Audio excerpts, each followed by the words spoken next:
એમાં પ્રવેશ કરીએ છીએ. તો એમાં આપણે વાર્તા પ્રસંગ 1 લઈ ચૂક્યા છીએ. વાર્તા પ્રસંગ 1 થયો છે. આજે આપણે વાર્તા પ્રસંગ 2 લઈએ છીએ. एक समय श्री आचार्य जी प्रयाग में हते, तहाँ पद्मनाभदास पास है. तब रात्र प्रहर एक गई हती. तब पद्मनाभदास सो श्री आचार्य जी ने कहो, जो अक्का जी पार है सो पार ते पधराई लाओ. सो इतनो सुनी के उठी चले. तब 5-7 वैष्णव वहां सोए हते. सो कहन लागे, जो ब्राह्मण बावरो भयो है, या समय कहाँ जाएगो, नाव सब बंधी है, घाट वारे सब घर गए हैं, ताते या बीरिया जाइवे की नाही. पर याको यानी पद्मनाभ दास को आचार्य जी महाप्रभु की आज्ञा को विश्वास है. जो यह बात अवश्य होएगी सो घाट ऊपर आए. એટલે એક વખત શ્રી મહાપ્રભુજી પ્રયાગમાં બિરાજતા હતા અને આપશ્રીની પાસે 5-7 વૈષ્ણવો હતા અને મહાપ્રભુજીએ કીધું કે સામને પાર બહુજી બિરાજે છે એટલે મહાલક્ષ્મી બહુજી, હવે એમને આપ અહીંયા પધરાવી લાવો. તો રાત્રિનો સમય છે ને ઘાટ તો આપ બધાને ખબર હશે કે 7 વાગે અંધારું થાય ને એટલે નાવ પછી ચાલે નહીં નદીની અંદર. નાવ બધા ઘાટવાળા બધા જતા રહે એટલે બધાએ કીધું કે હવે તો ક્યાં નાવ મળવાની આ સમય, આ બાવરો ભયો છે બ્રાહ્મણ. તો પણ પદ્મનાભદાસજીને મનમાં વિશ્વાસ કે ના, મહાપ્રભુજીની આજ્ઞા છે તો પ્રયત્ન અવશ્ય કરવો અને અવશ્ય સિદ્ધ થશે. સો ઘાટ ઉપર આए सो इत उत देखन लागे. इतने में ही अकस्मात एक लड़का एक डोंगी लेके आयो. डोंगी એટલે નાવ, બરાબર, નાની જે નાવ હોય એ ડોંગી લેકે આયો. तब वाने पद्मनाभ दास सो पूछी, जो तू पार जाएगो, जो तू पार जईस. तब पद्मनाभ दास ने कहो कि जो हाँ हाँ जाऊंगो, हाँ हाँ जईस. सो उन पार उतार दीनो. पाछे फेरी पूछो, जो तू फेरा आवेगो, जो तू फरी आवीस. तब पद्मनाभ दास ने कहो कि हाँ, घड़ी 2 में आऊंगो, 2 घड़ी में आवी जईस. 2 घड़ी એટલે કેટલો સમય થાય ખબર છે કોઈને?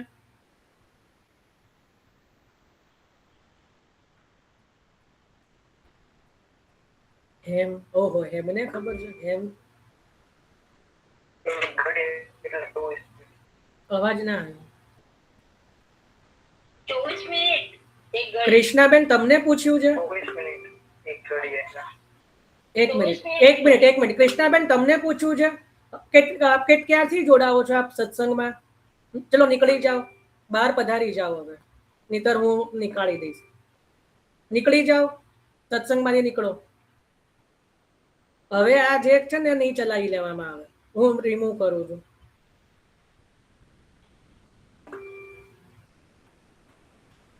બોલવા નથી દેતા, પોતે હેન્ડ રેસ બી નથી કરતા અને ડાયરેક્ટ અનમ્યુટ કરે છે. આ બીજા હેન્ડ રેસ કરે છે કે ગાડા થોડા છે.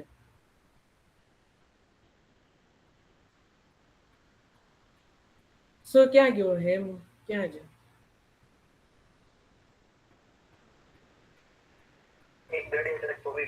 બહુ સુંદર. 1 ઘડી એટલે 24 મિનિટ. તો 2 ઘડી એટલે કેટલી થઈ? 48 મિનિટ. બરાબર, 48 મિનિટ એટલે ઘડી 2 में आऊंगा એટલે 48 મિનિટ એટલે આશરે કલાકમાં આવીશ એમ. તબ ઉન લરિકાને કહ્યો, જો ડોંગી રાખત હો, જો નાવ રાખું છું, 2 ગાઈઓ. પાછે અડેલ में आई के श्री अक्काजी को पधराई लाए. पाछे अडेलમાં જઈને શ્રી અક્કાજીને પધરાઈ લાયા. વાહી ડોંગી में उतार के બેઠારી પાર ઉતારે, એ જ ડોંગીમાં ઉતારીને પાર ઉતાર્યા. तब फेरी देखे तो डोंगी नाही और लरिका हो नाही. पाछे श्री अक्काजी को पधराई के आए. बराबर, આપણે આટલું સમજ્યા. જો હું હવે ફરીથી આ લીલા બહુ ગૂઢ છે, આને સમજવાની છે. જ્યારે મહાલક્ષ્મી બહુજીને પદ્મનાભદાસજી પધરાવા ગયા અને પધરાઈને જ્યારે આયા, જોડે રજોબાઈ ક્ષત્રાણી પણ હશે એવું માની લેવાનું, કારણ કે ક્યારે બહુજી એકલા ન પધારે, જોડે ખવાસમાં 1 વૈષ્ણવ તો હોય ને સાથે, તો રજોબાઈ ક્ષત્રાણી અવશ્ય જોડે હશે. તો વૈષ્ણવ કોઈક ભાવ આવે છે. હવે આ જે લરિકા છે બધાને ખબર છે કે ઠાકોરજી છે, બધા એ વાર્તાજી વાંચ્યા જ હશે. અહીંયા કઈક લીલાનો વિચાર આવી રહ્યો છે?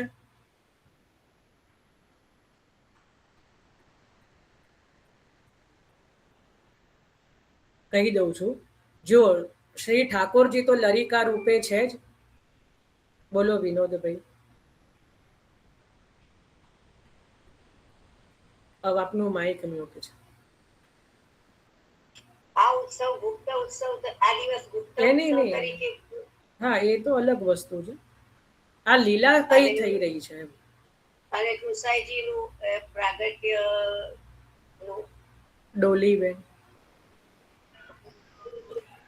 જય શ્રી કૃષ્ણ ભાઈ. એટલે એમ કે પ્રભુની જ ઈચ્છા છે કે પદ્મનાભજી જાય, પદ્મનાભદાસજી અને અક્કાજીને પધરાવીને આવે.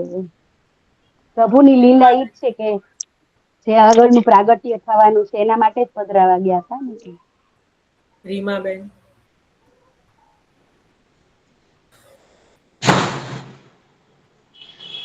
આમાં લીલા એવી છે કે જે ગુસાઈજીનું પ્રાગટ્ય થવાનું હતું એમનું, એ બધું નહીં, એ બધી વાત નહીં. ભાવ શું આવી રહ્યો છે કે જ્યારે નાવની અંદર જ્યારે બહુજી બિરાજમાન હશે, જોડે અક્કાજી હશે, પદ્મનાભદાસજી છે અને ઠાકોરજી છે, આ જે નાવ જે સમયે ચાલી હશે એનો શું ભાવ હોઈ શકે?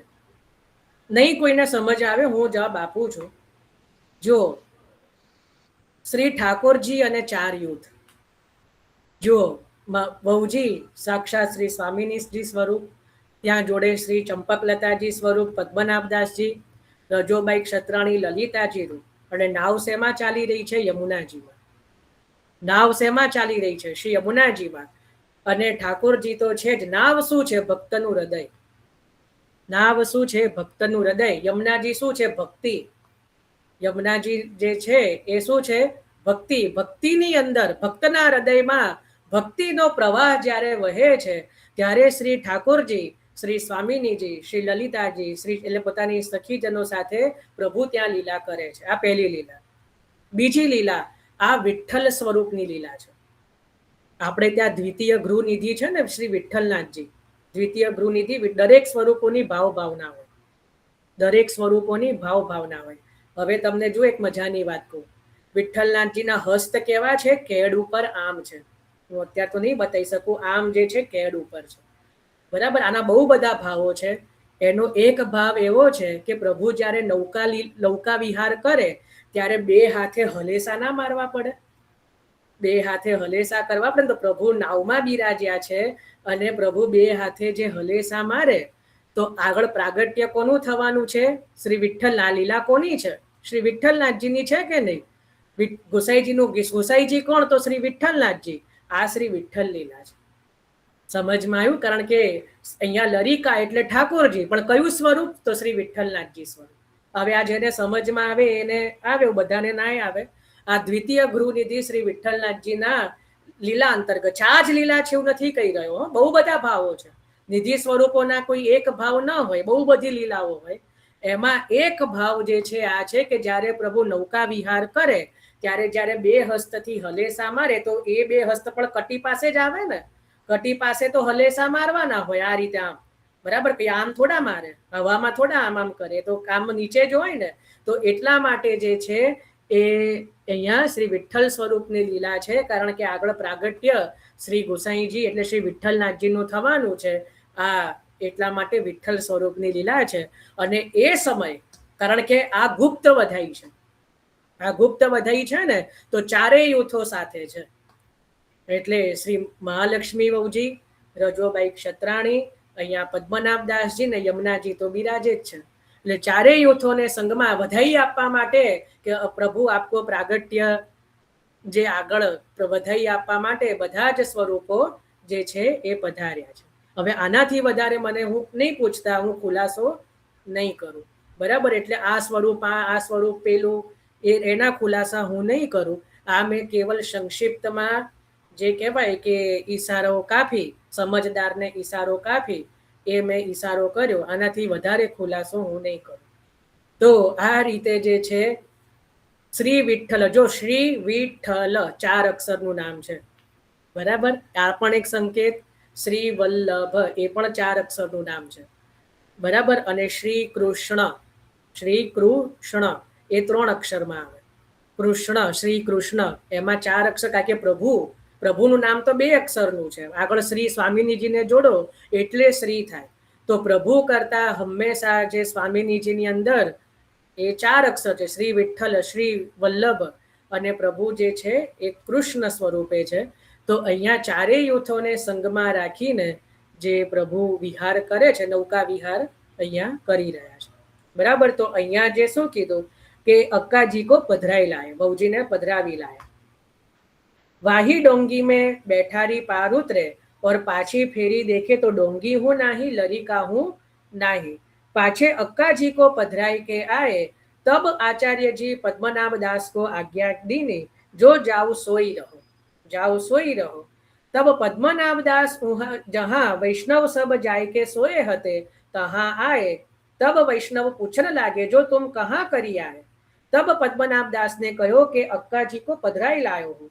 तब सब वैष्णव ने कहो कि तुमने ठाकुर जी को श्रम करवायो. पाछे उन वैष्णव ने आचार्य जी से कहो कि महाराज पद्मनाभ दास ने ठाकुर जी को श्रम करवायो. तब आचार्य जी ने कहो कि जो कछु भयो है सो मेरी इच्छा सो भयो है, ताते इनसो कछु मती कहो. आमने कछु कहो नहीं. એટલા માટે જે ગુસાઈજીના પ્રાગટ્યના નિમિત્ત રૂપ પદ્મનાભ દાસજી બન્યા, એટલે પદ્મનાભ દાસજીના જે 40 પદો છે એની અંદર બહુ અદ્ભુત શ્રી ગુસાઈજીના એ પ્રાગટ્યનું વર્ણન છે.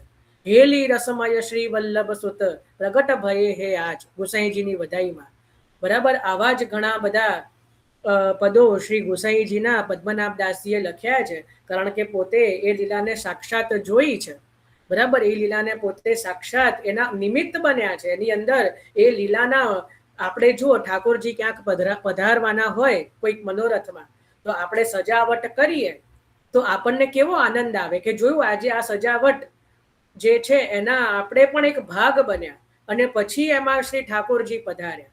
તો અહીંયા પણ જે શ્રી ગુસાઈજીના પ્રાગટ્યની જે લીલા છે એની અંદર પદ્મનાભ દાસજી જે છે એ પોતે એનો એક ભાગ બન્યા કે ના બન્યા? કે બહુજીને આપે પોતે પધરાઈને લાવ્યા અને પોતે જે છે સાથે મહાપ્રભુજીની આજ્ઞા જે પોતે પાડી, તો ત્યાં જે છે એ અહીંયા પદ્મનાભ દાસજી પણ એ લીલાની અંદર પોતે જે છે એક ભાગ બન્યા. તો ભાવ પ્રકાશ यह वार्ता में यह सिद्धांत भयो कि गुरु के कार्यार्थ प्रभु को श्रम करावे तो वैष्णव को बाधक नहीं. गुरु के प्रसन्न भये सब कार्य सिद्ध होय. और उह रात्रि से गुसाई जी के प्रागट्य के गर्भ स्थिति को मुहूर्त હતો, ताते श्री आचार्य जी आज्ञा किए. श्री ठाकुर जी डोंगी लेके आए. ताते यह जताए श्री गुसाई जी के लिए सगरो कार्य करे, या में कहाँ कहनो. या में श्री गुसाई जी के स्वरूप की श्री ठाकुर जी के ते अधिकता दिखाए और पद्मनाभ दास को पूर्ण विश्वास दिखाए. जो आचार्य जी के वचन खाली कबहू न जाए, सर्वथा कार्य सिद्ध होय को. એટલે શ્રી મહાપ્રભુજીના જે વચન છે એ ક્યારેય ખાલી જતા નથી. મહાપ્રભુજીએ કીધું કે કાર્ય થશે, આજ્ઞા કરી એટલે કાર્ય થવાનું જ છે. એટલે મહાપ્રભુજીના વચન ઉપર ક્યારે પણ કોઈ પણ પ્રકારની શંકા કરવી નહીં. ચિંતા કાપી ન કાર્ય નિવેદિતાત્મભી કદાપિતિ, ભગવાન અપી પુષ્ટિસ્થો ન કરિષ્યતિ લૌકિકીમ ચ ગતિ. તો જ્યારે મહાપ્રભુજી કહે છે કે આપણી ગતિ ક્યારેય પણ પ્રભુ લૌકિકમાં નહીં કરે તો નહીં જ કરે, પણ આપણો એટલો વિશ્વાસ શ્રી મહાપ્રભુજીના ચરણારવિંદમાં હોવો જોઈએ, તો જ એ કાર્ય થાય, નહીતર થાય નહીં. તો એ પ્રકારે ઇતિ વાર્તા પ્રસંગ 2. અહીંયા આપણે બીજો વાર્તા પ્રસંગ જે છે એ આપણે લીધો. હવે કાલે આપણે તૃતીય વાર્તા પ્રસંગમાં પ્રવેશ કરીશું. ચલો, તો આજે આપણે અહીંયા વિરામ લઈએ છીએ. આમાં કોઈને કંઈ પ્રશ્ન કે કંઈ હોય તો કરો.